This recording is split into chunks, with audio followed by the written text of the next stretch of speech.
आप सभी का इस वीडियो में स्वागत है। पिछले वीडियो में हमने विलयन, निलंबन तथा कोलाइड के बारे में अध्ययन किया। इस वीडियो में हम मिश्रण के घटकों के पृथक्करण, separation of components of mixtures का अध्ययन करेंगे। जैसा कि हम जानते हैं, हमारे आसपास के अधिकतम पदार्थ मिश्रण के रूप में पाए जाते हैं। इन मिश्रणों के घटकों को पृथक करने के लिए विभिन्न प्रकार की विधियां प्रयोग में लाई जाती हैं। लेकिन आप सोच रहे होंगे कि घटकों को मिश्रण से पृथक करने की क्या आवश्यकता है? पृथक करने से मिश्रण के प्रत्येक घटक के बारे में जानकारी प्राप्त करना और प्रयोग में लाना सुगम हो जाता है। विषमांगी मिश्रण को साधारण भौतिक प्रक्रियाओं जैसे हाथ से चुनकर, छन्नी से छानकर इत्यादि द्वारा पृथक किया जा सकता है। परंतु क्या सभी मिश्रणों को हम भौतिक प्रक्रियाओं द्वारा पृथक कर सकते हैं?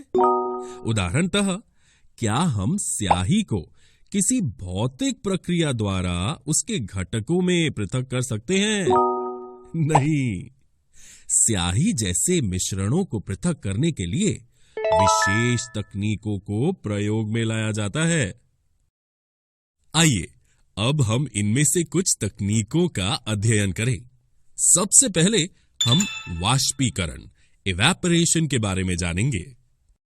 चलिए इसे एक क्रियाकल्प द्वारा समझने का प्रयास करें।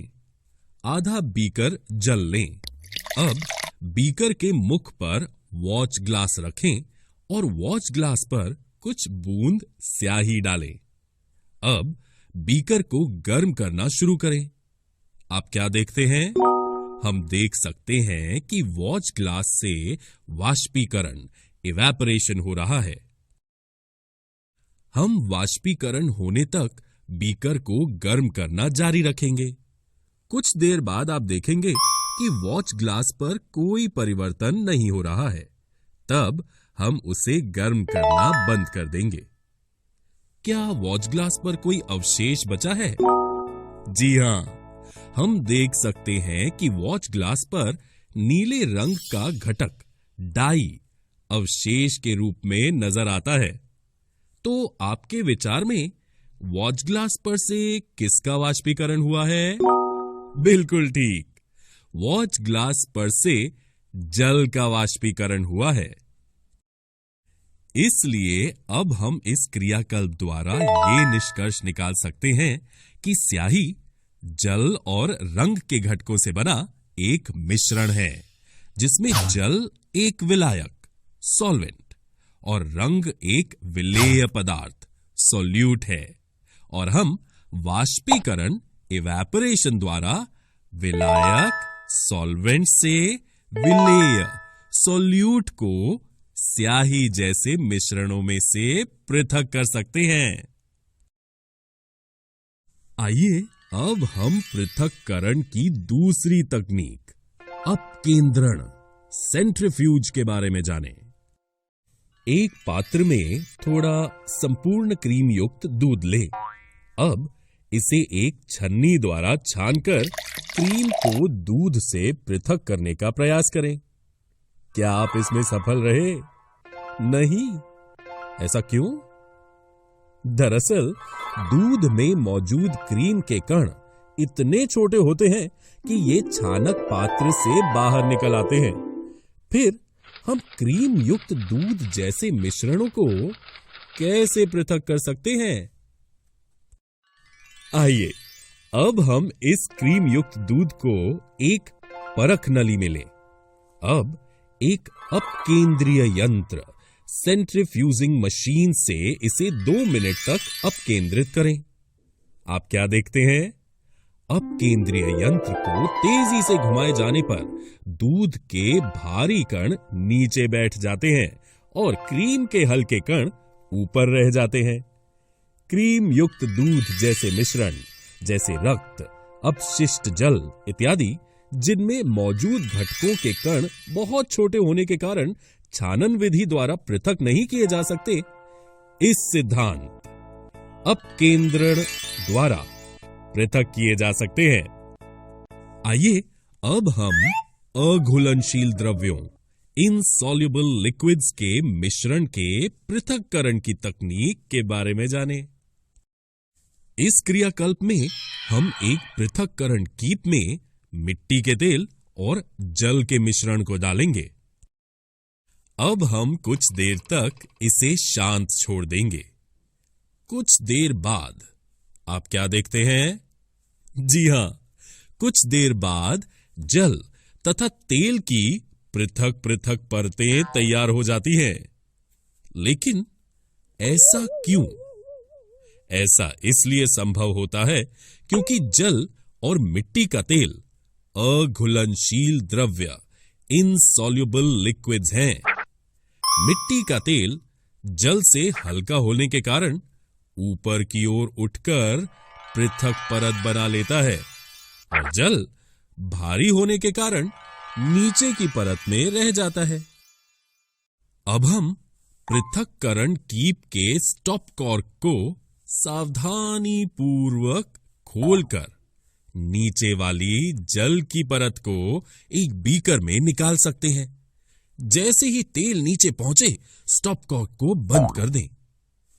इस तरह हम देख सकते हैं कि आपस में नहीं मिलने वाले द्रव्य अपने घनत्व के अनुसार विभिन्न परतों में पृथक हो जाते हैं।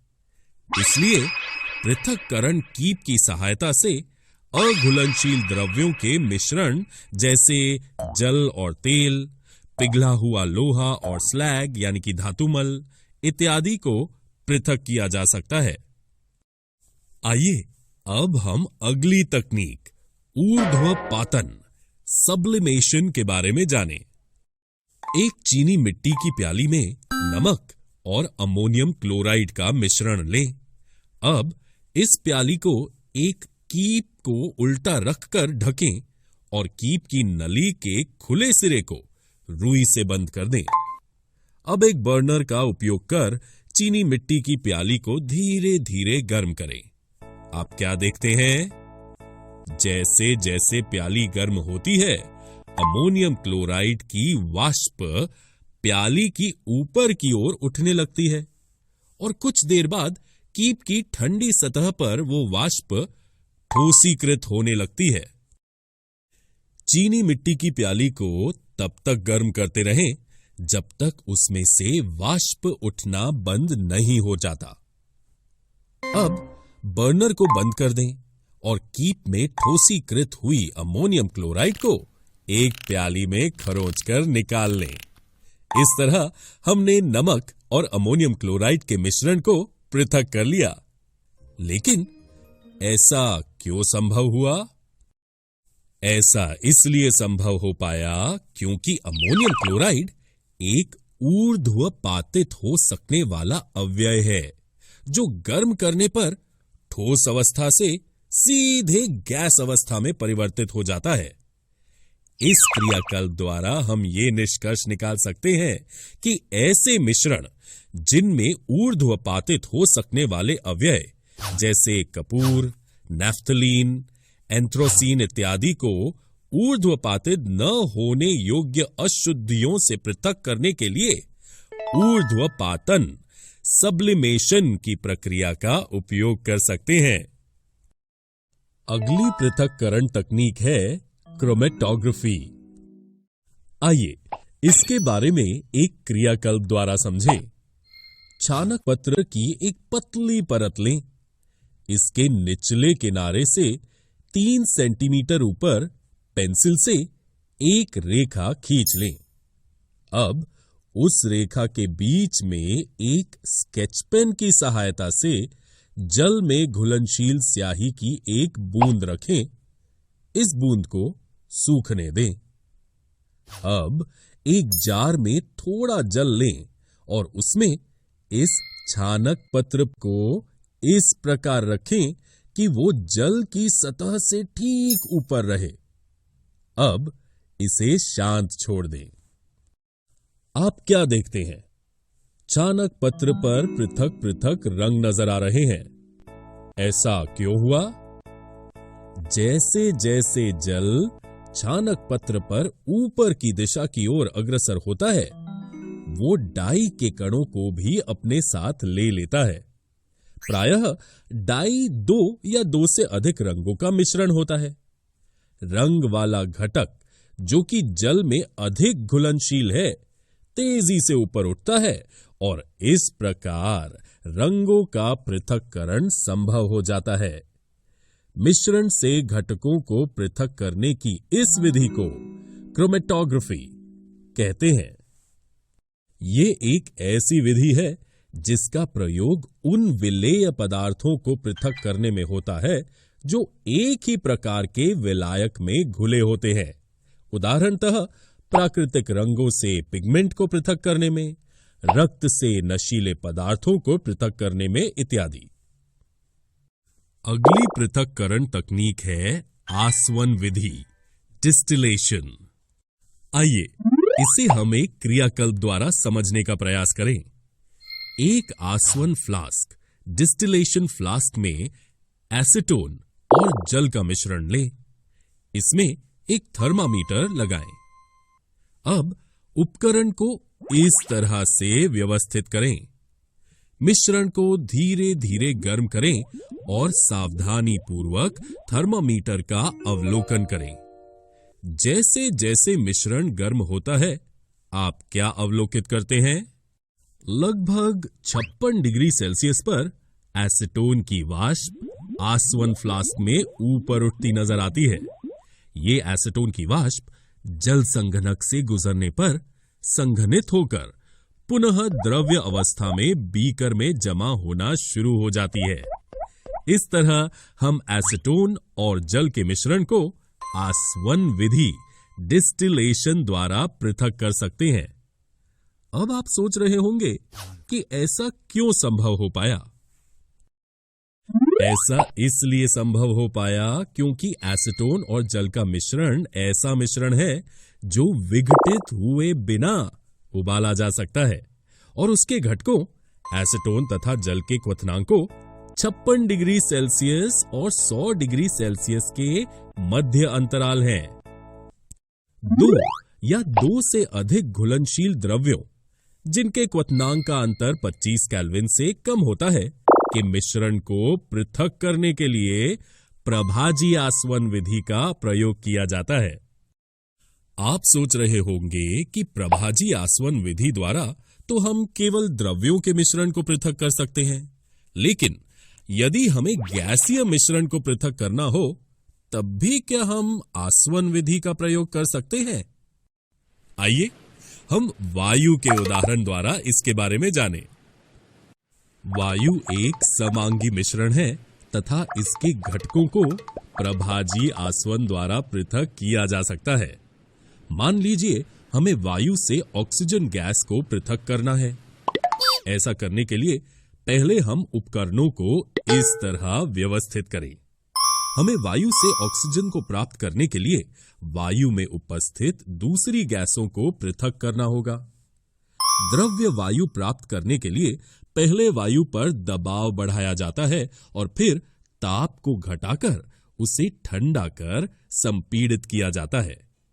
इस द्रवित गैस को प्रभाजी आसवन स्तंभ में धीरे धीरे गर्म किया जाता है, जहां सभी गैसें विभिन्न ऊंचाइयों पर अपने क्वथनांक के अनुसार पृथक हो जाती हैं।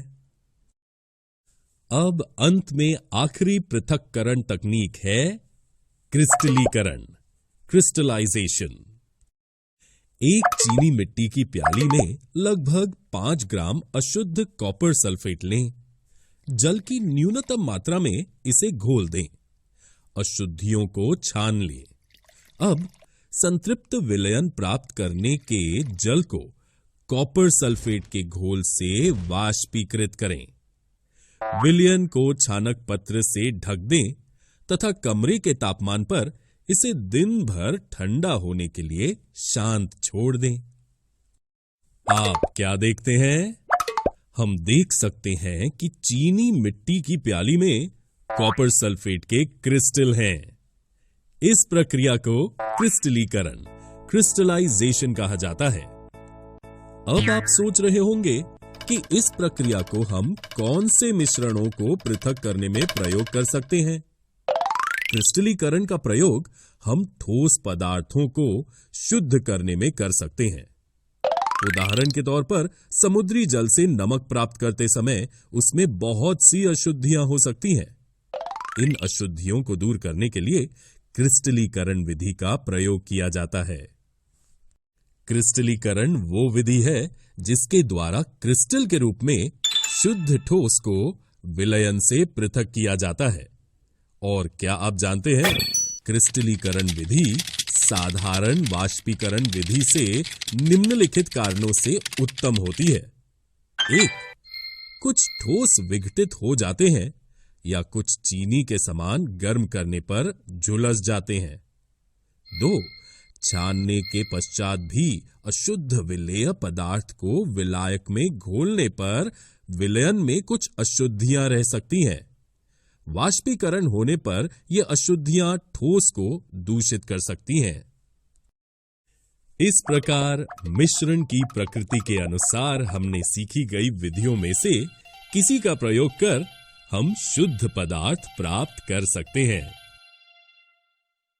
दोस्तों, आज हमने मिश्रण के घटकों के पृथक्करण, separation of components of mixtures का अध्ययन किया। अगले वीडियो में हम मिश्रण के शुद्ध पदार्थों के प्रकार, टाइप्स ऑफ प्योर सब्सटेंसेस का अध्ययन करेंगे।